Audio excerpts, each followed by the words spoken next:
show you, we have a little demo here where this is just a laser.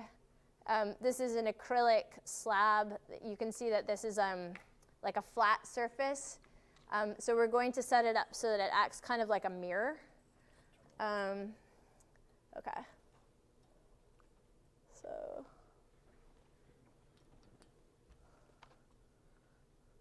Okay, so forget this part for now. This is the refracted part that we're going to talk about a little bit later.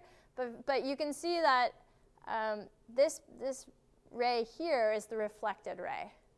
If this was a solid mirror and not a clear acrylic disc, then all of the incident ray would get reflected back.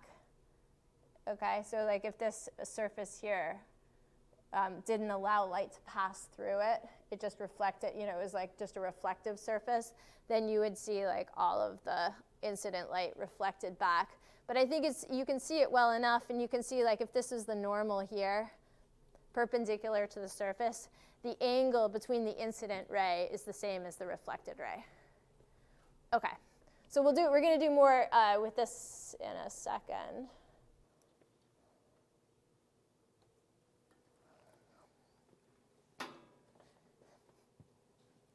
Okay, so you can see that, right? So the light is coming in here. Some of it's getting reflected at the surface. And then the part, look at the part in the acrylic.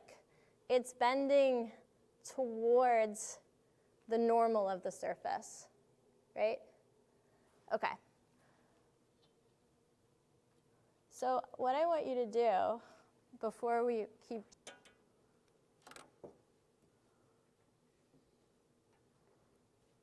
Where is the button? Oh, here.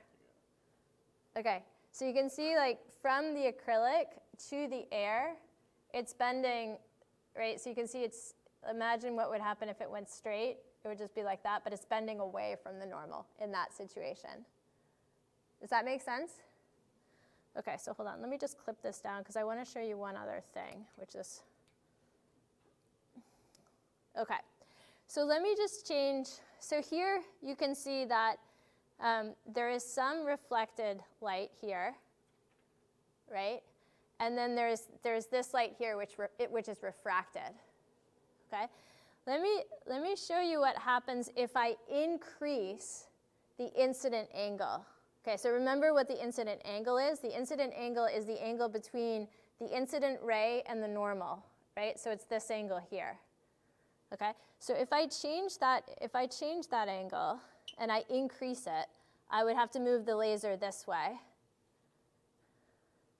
There's this like magical point that is called the critical angle, where the light completely internally reflects. Okay, so why don't you guys sing out when you think that I've got to that critical angle?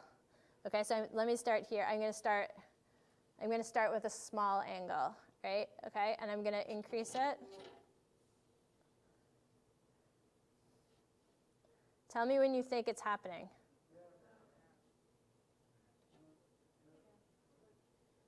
Right, like right there, right? Just and what's sort of happening like to the refracted? Like if you had to say what angle the refracted light is going at. Can you see, like, okay, now I don't quite have it.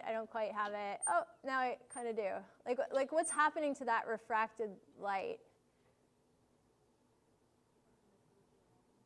Pardon? Yeah, it's traveling along the surface. It's exactly at a right angle, right? Do you see that? Like at that critical angle, the refracted angle is 90 degrees. Is everyone convinced by that? Right, so here I don't quite have it, now I have it. Okay, so that point at the critical angle, so when the incident angle is what we call the critical angle, you have total internal reflection.